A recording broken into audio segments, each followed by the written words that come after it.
Olá, estamos de volta para o último bloco do Frente a Frente, que hoje recebe o deputado Roberto Freire, presidente nacional do PPS.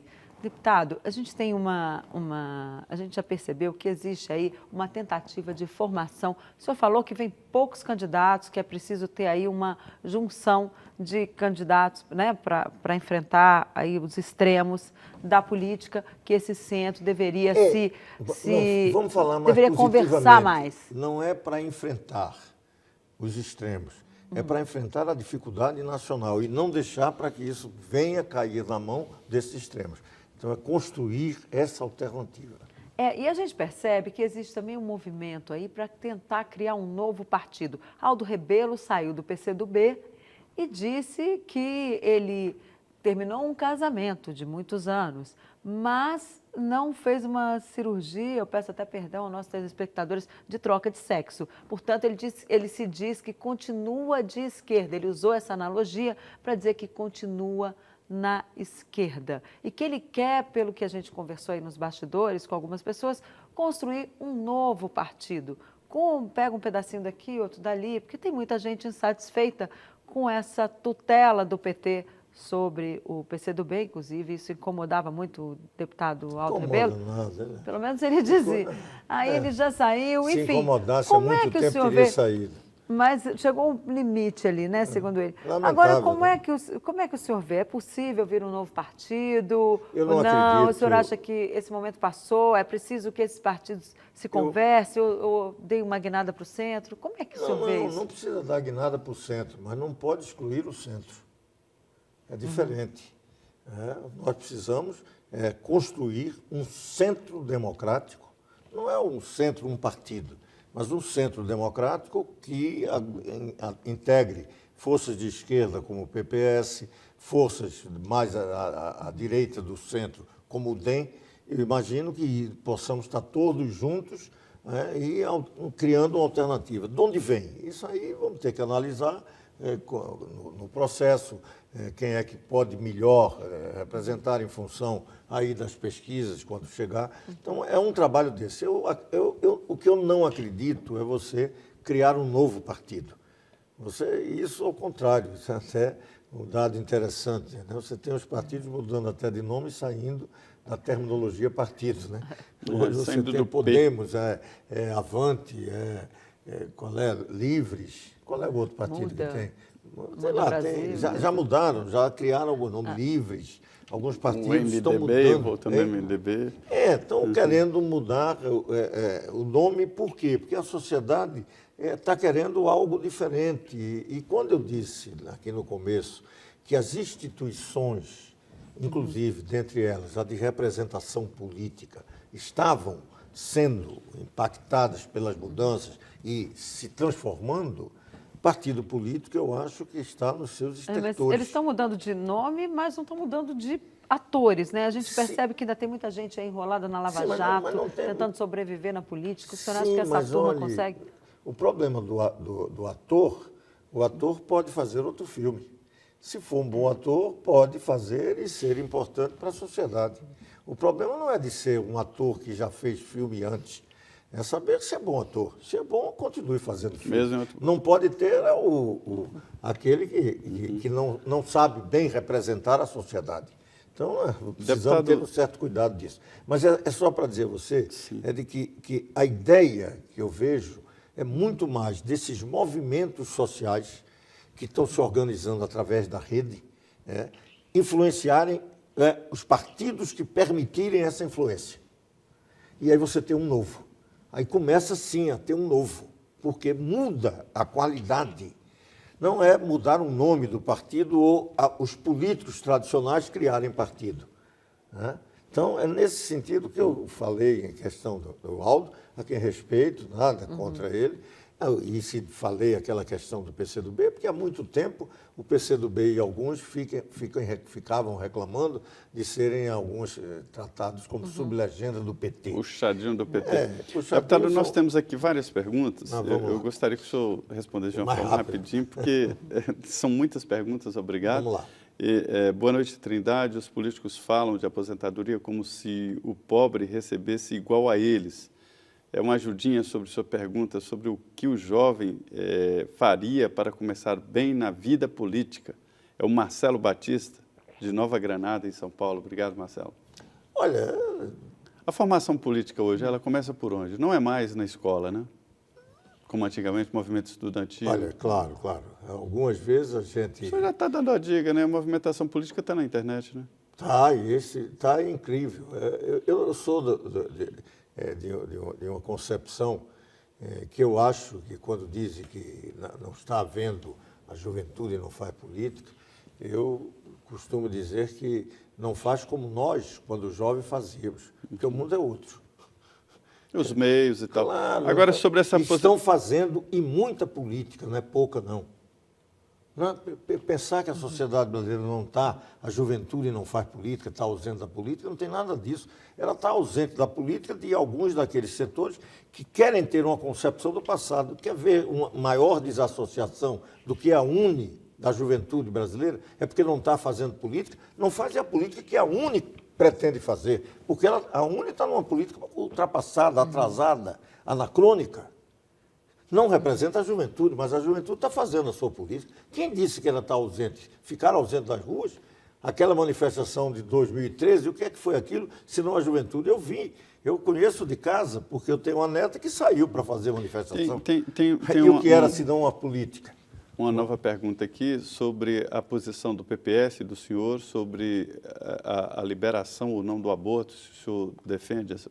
Olha, pessoalmente, eu sou a favor da descriminalização. Defendo isso há muito tempo, acho que isso é uma decisão que a mulher deve ter. Acho que a legislação brasileira já é uma legislação razoavelmente avançada, porque entende algumas circunstâncias em que o aborto é permitido.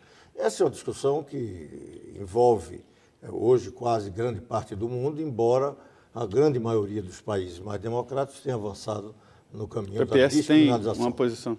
Eu estou falando Sim. E o PPS historicamente teve, mas existem dentro do PPS vários setores, até pela nova conformação do PPS, existem setores que são contra, até por questão de objeção de consciência. E o Frederico de São Paulo, boa noite, perguntou sobre o deputado Roberto Freire se o Bolsonaro não é fruto do desejo de todos por uma segurança pública, já que a violência impera também por mais lisura na política. Frederico de São Paulo, obrigado. Olha, a pergunta é interessante porque esse termo segurança aparece aqui. Segurança está forte aí no debate. Uma das coisas que é importante para você imaginar um presidente de um país como o Brasil é que ele tenha uma visão muito mais ampla. Segurança é um problema grave, claro, mas o Brasil não se resume a um problema de segurança. E mais, ninguém imagine que segurança pode ser bem compreendida e atender aos reclamos do mundo em que tem que se respeitar direitos humanos em geral, de alguém que defende a tortura e torturador. Isso é uma característica do candidato que ele acha que pode resolver o problema brasileiro, mas é alguém que não tem nenhuma compreensão do que significa governar um país com visão humanista, com visão de respeito aos direitos humanos, direitos que são nossos. Ninguém vai aqui querer transformar a sociedade brasileira em algum quartel, até porque quartel é importante para garantir soberania, não para garantir segurança de país algum. Ele é problema de garantia de soberania. Não foi criada para cuidar da segurança. O Exército, as Forças Armadas em geral, infelizmente, por conta de querer garantir soberania e a paz, precisam matar. Hoje... Não, está lá. E está fazendo por quê? Por conta da crise brasileira. Mas aquilo não pode permanecer. Você não pode ter uma segurança pública num país feito pelas Forças Armadas. É tropa de ocupação. É o que eles mais reclamam. Isso, evidentemente, tem clareza. O ministro da Defesa tem muita clareza disso. Os militares reclamam muito disso. Claro, todos os comandantes militares. Claro, não pode. Agora, vai o quê? Porque Bolsonaro fala isso. Isso é um risco. Por isso que eu digo, nós temos que pensar o país, além da segurança, nós temos problema da educação, que é um desastre, nós temos problema na área da saúde. Então, não é alguém vir chegar aqui modo temático. Não, problema da segurança, ele é bom na segurança. Isso é um atraso. Olha, eu conheço bem, né? Eu convivo há muito tempo. Eu acho que não tem falou... nenhum preparo para ser um presidente da República Brasileira. O senhor falou muito do Bolsonaro, mas tem aí Não, o eu outro, falei não. o outro eu estou extremo. respondendo por conta. Mas o o outro senhor se extremo da irrita com política. essa candidatura? É. Não, olha, sabe por quê? Porque eu combati a ditadura. E eu sei o que é que significava. Aí sim, foi uma geração perdida, as nossas liberdades limitadas. Né? Aqui nós estamos numa igreja, numa TV que é católica. Sabe-se do papel que a Igreja Católica, depois de algum tempo da ditadura, exerceu junto conosco na busca da liberdade. Eu falo aqui de Dom Helder, eu era lá de Pernambuco, vi o papel que importante esse trabalho. Portanto, eu não quero que isso volte, não, e nem quero um órfão dessa ditadura. Agora, apenas o senhor por esse falou, sentido. Senhor, e como é que o senhor vê o futuro do PT? Esse partido ainda tem futuro ou ele tende a ser extinto depois dessa... Você acha que vai ficar um partido pequeno? Não é bom a gente querer aqui ser Mas o senhor profeta, acompanha né? muito o espectro partidário e há muito tempo, não é de hoje. Portanto, a sua avaliação tem ele alguma... está sofrendo talvez mais do que qualquer outro partido, essa característica bem brasileira, porque ele é o agente central do desmantelo e do processo de corrupção. Mais do que o PMDB também? Mais também muito, mais muito. O PMDB também não está fora dessa... Mas não tem ninguém fora, quase. Então, não estou querendo aqui tirar ninguém, eu estou querendo dizer, dar nome aos bois. Vamos acabar com essa ideia de que o PMDB não nomeava porque queria nenhum dirigente da Petrobras, de nenhum das suas autarquias, nem coisa alguma. Olha que era assim, né? Não. Por favor, ninguém no meu ministério, quando eu fui ministro, foi designado sem que eu tivesse assinado a designação. Nenhum. Que tivesse responsabilidade. Nenhum. Eu poderia até receber indicação sua. Mas quem assumia a responsabilidade de nomear era eu, não era você.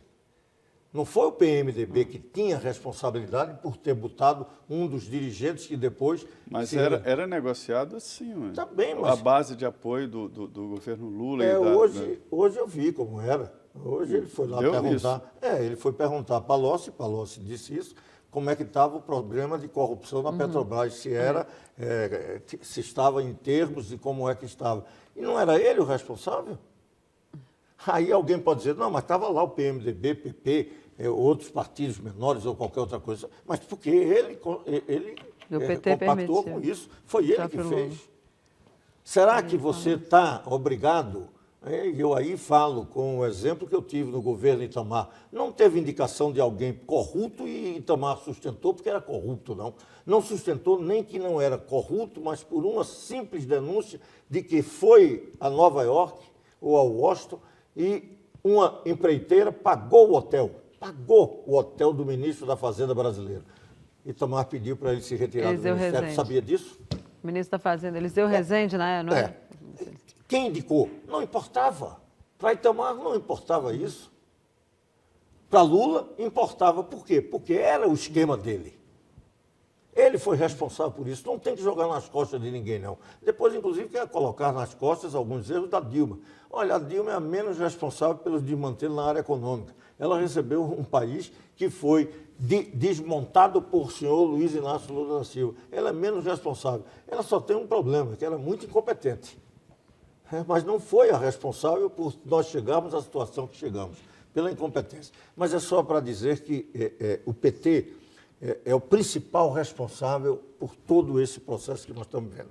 Foi ele no governo que iniciou toda essa prática, para tentar manter uma estrutura de poder e nele permanecer.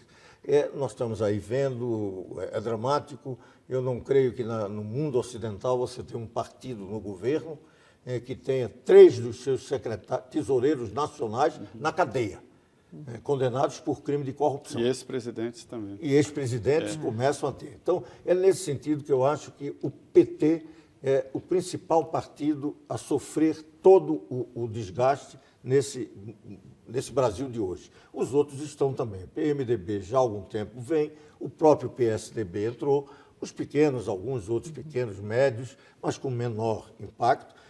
O PT até mesmo está começando a se discutir, por conta de todos esses processos, a sua permanência como partido registrado, porque estão, parece que, pedindo até a cassação do seu Pois registro. esse é o retrato claro da denúncia apresentada nesta semana, ontem, ao Supremo Tribunal Federal pela Procuradoria-Geral da República, exatamente assim como fez com o PP, tratando o PMDB como organização criminosa e o mesmo deve ser apresentado ontem foi o contra PT. Ontem foi o ontem PT. Não, mas antes foi o PP e ontem foi o PT. E deve chegar também ao PMDB, Isso, né? só para hoje no Brasil falar de organização criminosa como partido está um pouco como aqueles que falam na área da segurança, crimes hediondos. Banalizando o termo. Então tem que ter cuidado, Pois porque a organização criminosa mesmo, se a gente for olhar, essa, infelizmente, estava com a presidência da República. Não era algo que você pudesse tratar de um coadjuvante, por mais importante que fosse o partido, era coadjuvante. Pois é, eu queria agradecer muito a participação de todos, foram várias perguntas, nós vamos passar aqui ao deputado Roberto Freire. Foi um programa muito bom, obrigado, deputado, muito boa noite. Eu que agradeço, tá? Pois é, Muito agradável. Essa mesa redonda aqui é uma conversa franca, aberta, não há perguntas combinadas nem nada, estamos aqui ao vivo dos estúdios da Rede Vida em Brasília. Denise, minha parceira aqui nessa mesa redonda. Obrigado, Denise. Boa noite. Boa noite, Zé Maria. Boa noite, deputado. Já fica o convite para o senhor voltar. Não tão distante entre uma entrevista e outra como foi essa da última. Foi, que o senhor já deu aqui. Faz tempo. Então, tem muito tempo. E com muito prazer. E a vocês que nos assistiram, uma boa noite. Né? E essas conversas aqui são, na verdade, para você se informar e também emitir a sua opinião e participar da política, porque é preciso, sim, a política, é preciso discutir política, viu? Muito obrigado, muito boa noite, até a próxima quarta-feira.